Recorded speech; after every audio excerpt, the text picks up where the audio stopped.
Good morning, Your Excellencies. I deem it an honor to be invited as a special guest of the Trilateral Global Summit by the founder and chairman of the World Humanitarian Drive, that is the WHD, Dr. Abdul Basit Syed, who is not only known as a well-renowned British Indian social activist and entrepreneur, but also as a global influencer, campaigning for peace, unity, and equality across the globe.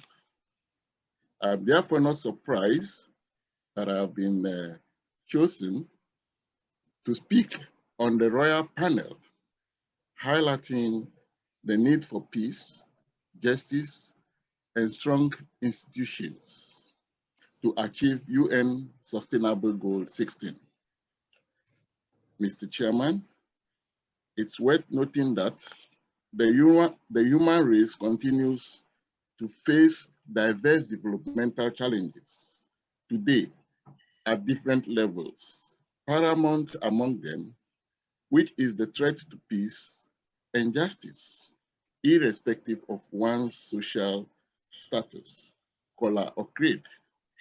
It is virtually impossible to build a civilized society without the ingredients peace and justice.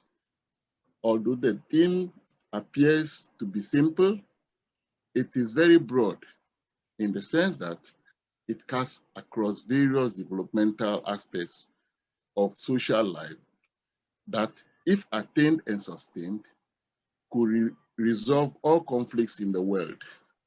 I must congratulate the organizers of this program, especially at this very difficult moment in our history, for the foresight for choosing this theme. To be able to deliver a meaningful speech on the theme, peace, justice, and strong institutions, we need to understand what peace means and strong institutions means. Peace can be defined as a concept of societal friendship and harmony in the absence of hostility and violence. Likewise, when we talk of justice, then we must look for just behavior and fair treatment from opponents. When we are able to sustain and develop peace and justice, automatically, that it means we are building strong institutions. Strong institutions are those established by society to administer transparency, fairness, and honesty in regulating human, societal, and institutional conduct and behaviors. For example, the police service, the judicial service, and the legislature. It is only when these institutions uphold harmony and fairness that violence and injustice are reduced to its minimum. When we take a critical look around the world, we will realize that most countries experiencing civil and political unrest and disobedience are places lacking functional institutions that promote and uphold peace and justice.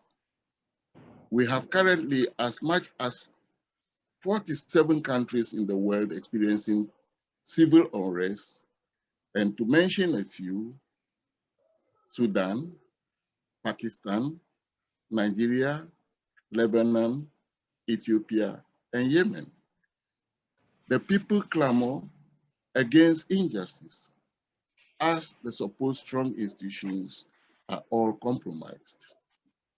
When the former president of the United States of America, Barack Obama, visited Ghana in 2009, he stressed on the tenets of strong functional institutions as the cornerstone of peace and justice. He further argued that Ghana could benefit from building strong institutions by ensuring the implementation of accountable and transparent institutions, and also promote the rule of law and ensure equal access to justice. Mr. Chairman, Your Excellencies, distinguished ladies and gentlemen, as the occupant of the second most powerful stool of the Anglo state in the Republic of Ghana, and by that, the warlord of the Anglo Kingdom, I owe it a sacred duty to ensure the peace and security of my people at all times. And this can only be achieved when peace and justice are given the right legs to stand tall. And as a traditional leader, it is my firm belief that the moral authority of the chieftaincy institution, backed by a robust constitutional framework, holds the key to unlocking the treasury of global peace and justice. We need to appreciate the fact that conflict in one region could have a spillover and affect other regions too. Africa must make deliberate efforts to discontinue politicization of her institutions to engender sustainable peace and justice, which will propel the development we yearn for as a people. Ladies and gentlemen, the launch of the African Continental Free Trade Area with its headquarters in Ghana has a very beautiful objective of eliminating or reducing tariffs and non-tariff barriers amongst the 54 member countries through the facilitation of single market for food and services, facilitation of movement of persons to ensure economic growth and prosperity, in addition to projecting Africa's market bloc as a formidable strategic business partner for trade. The question on the minds of many is how can we realize this laudable objective in the face of many civil and political unrest in many parts of the continent?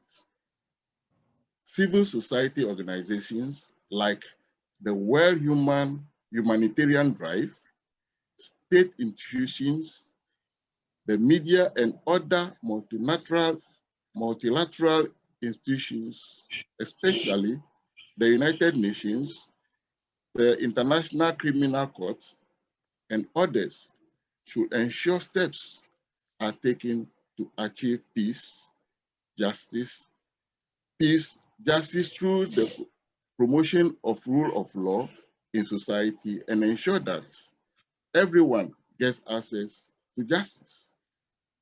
The need to curb the cancerous cells of bribery and corruption is very imperative. We collectively need to protect children from abuse, exploitation, trafficking, and violence. Mr. Chairman, there is also the need to ensure public access to information and protection of fundamental freedom for all people, irrespective of one's status in society. As global citizens, let's build institutions strong enough to cultivate political regimes if we want to be deliberate in our collective quest for development in line with UN Sustainable Development Goals. And for my fellow Africans, permit me to state that if the Africa Continental Free Trade Area will see the light of day, we must invest in building sustainable national policies and critical human capital to anchor the change we hope for. Let me conclude by thanking the World Humanitarian Drive for the honor and opportunity, especially Dr. Abdul Basit Syed, the organizer of this summit, and his other executives who contributed to the success of the Trilateral Global Summit. I wish all participants on this platform peace, and may the tenets of justice be our anchor. May God bless us all. Thank you.